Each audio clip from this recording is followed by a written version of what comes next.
Situ Cibalai, peninggalan bersejarah yang diduga telah berusia lebih dari 6.000 tahun ini, syarat akan cerita mistis yang hingga kini masih bergulir di sekitar masyarakat.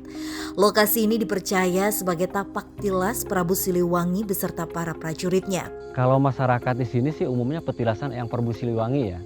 Tapi ini kan sebelum Prabu Siliwangi ini kan dari masa prasejarah, cuman masa Pajajaran juga tempat ini terus digunakan. Berganti menjadi lokasi wisata religi, situs ini kini banyak dikunjungi masyarakat yang datang untuk melakukan ziarah dan ritual dengan beragam niat baik dan buruk. Hal ini dibuktikan dengan adanya gangguan berupa sejumlah orang yang kesurupan ketika diketahui melakukan ritual pemujaan yang memiliki niat jahat. Ada satu dua ya, namun kalau untuk kita tanyakan mereka ya tentu itu bukan sebuah penyimpangan. Ya, tapi itu sebuah mungkin kepercayaan ya, kepercayaan mereka. Tak sedikit dari pengunjung serta para penjaga yang turut mengakui kesakralan lokasi situs karena ikut merasakan hingga menyaksikan langsung beragam wujud sosok astral. Saya ngalamin lihat seperti bidadari yang lewat. Ada temen gitu yang kagak ikut tapi dia kelihatan ada juga. Sebelum melakukan penelusuran lebih dalam pada malam hari ini, kami mencoba mengulik cerita mistis yang pernah terjadi dan masih menjadi misteri hingga kini di kalangan masyarakat. Malam ini kami juga akan mengungkap sebuah misteri besar tentang pemujaan yang dipercaya masyarakat pernah menjadi lokasi situs. Lalu seperti apakah sosok yang menguasai lokasi tersebut? Ya, ini kawasan situs Arca Domas atau yang dinamakan Balai Kambang ya di sini. Ini areanya kawasan Balai Kambang. Sejarahnya Balai Kambang ini seperti apa, Pak? Iya. Kalau sejarah Balai Kambang ini kan dari masa prasejarah ya, masa Megalitikum. Jadi tempat ini dulunya itu salah satu tempat pemujaan terhadap arwah leluhur.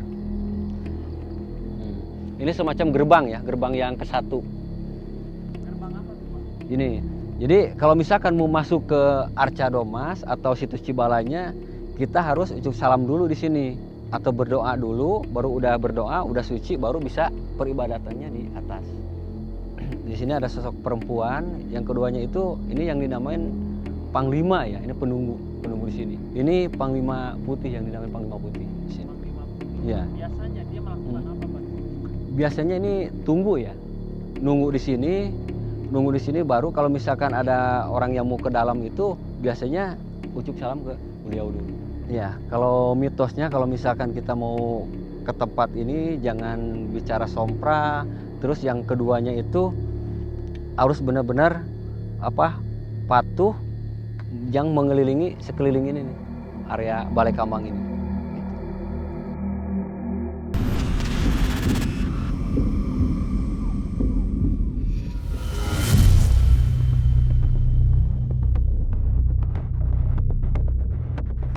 Sebenarnya pemujaan yang ada di tempat ini tuh pemujaan seperti apa? Oke, siap. Si Kananda.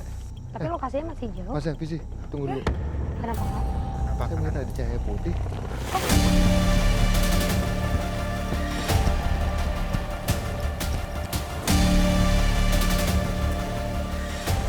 Di mana? Itu di depan kita.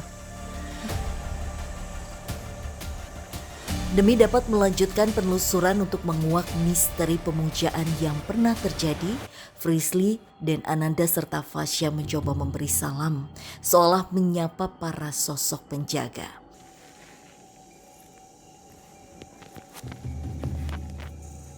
Ya, Fas ya. Tadi pada saat kita jalan, saya melihat cahaya putih, Visi. Dan ternyata cahaya putih itu adalah sosok laki-laki dengan menggunakan jubah putih sangat wibawa sekali. Beliau ada di belakang kita. Beliau biasa dipanggil adalah sosok Panglima Putih. Panglima Putih. Beliau itu adalah penjaga batu ini. Batu yang tepat ada di belakang kita ya. Betul. Tapi sebelumnya maaf Kananda. Ya. Sosok ini tuh berasal dari mana memangnya? Beliau ini yang saya lihat adalah masih dalam satu line sama salah satu Prabu Siliwangi gitu. Oh. Masih dalam lingkupnya ke sana.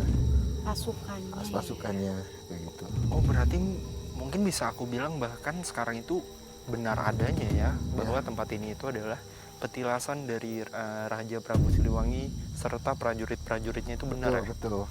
Dan semua ini sebenarnya ada hubungannya sama yang di wilayah bukan di sini, melainkan di Gunung Padang sana. Oh. Jadi itu masih satu line, satu garis yang menuju ke sana juga pasti. Beliau bilang nanti di atas kalian akan mengetahui jauh soal pemujaan itu. Beliau mengizinkan kita untuk naik ke atas.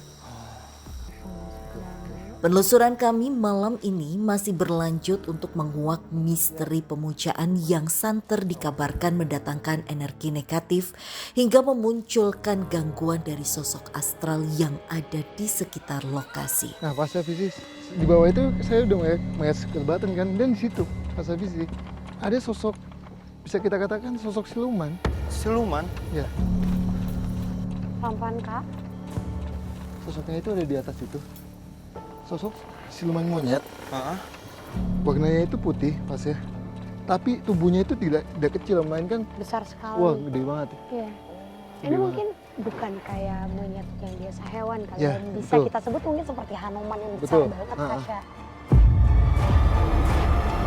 Nah, sosok kera putih itu kayak yang mau minta makan, tapi pas saya kasih dia nggak ada. Kalau yang saya lihat hawanya itu kayak ada sedikit hawa negatif ya pasti ya. Tapi ini saya nggak tahu nih negatifnya itu apakah dia dibuang pada saat dulu. Jadi kan ada konon katanya bahwa kehidupan zaman dulu pas ya, di zaman kerajaan apapun, manusia yang bahasanya berkelot, Oh, yang menentang menentang mungkin hal ya. itu akan dikutuk menjadikan sesuatu hewan kayak gitu pas ya. Oh, berarti mendapatkan hukuman. Hukuman, nah itu. Dan dia ini siapa kan Anda sebelumnya? dia tidak mau ngasih tahu sih pas ya. Dan emang dia bilang bahwa di sini visi untuk hewan monyet itu sangat banyak sekali pas ya. Oh, secara hewan. Ya? Hewannya. Jadi emang di sini masih letaknya masih di Gunung Salak ya, di bawah Gunung Salak. Jadi emang untuk hewan monyetnya emang banyak.